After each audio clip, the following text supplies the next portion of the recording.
Live from KTV in Reno, you're watching 2 News at 6:30.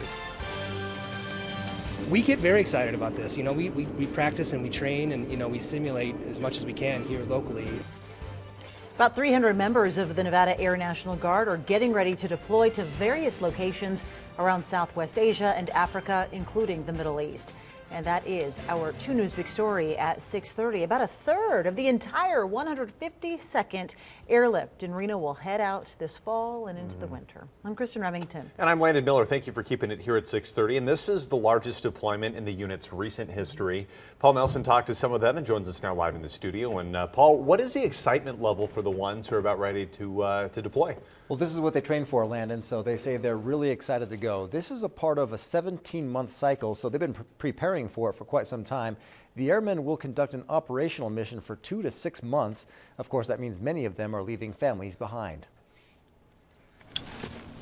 These guys are getting ready for a trip halfway around the world, a deployment they've been training for more than a year. We're going to fly airplanes out there. We're going to send a contingent of maintainers to maintain the airplanes while they're out there, and some administrative functions to keep our people working. Wade says there's mixed emotions with a deployment like this. There's lots of excitement, but it also means leaving loved ones behind. The people that are going longer are a little more worried and sad to leave their families and stuff. I'm only going for 2 months, so I'm just ready to get out of here. People back here work with families while they're gone. It's harder for some than others, especially with the holidays around the corner. We got the Halloween, Thanksgiving, and Christmas that they won't be here. And for a lot of them, this is their first deployment. So for them, this will be a new challenge that they'll have to go through. And then, of course, we always got to think about the kids. Officials say some of these C-130s will fly over combat zones, but say there's not a lot of danger involved, especially because these planes have a safe record in theater. The C-130 is very versatile as far as what we can do, what we can carry, what we can airdrop,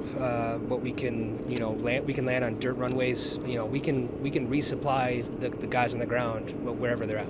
Despite the mental and physical challenges ahead, these guys say they're ready to put their training to use and that they're proud to serve. We are a very prideful unit, and they should be, because we're the best in the business.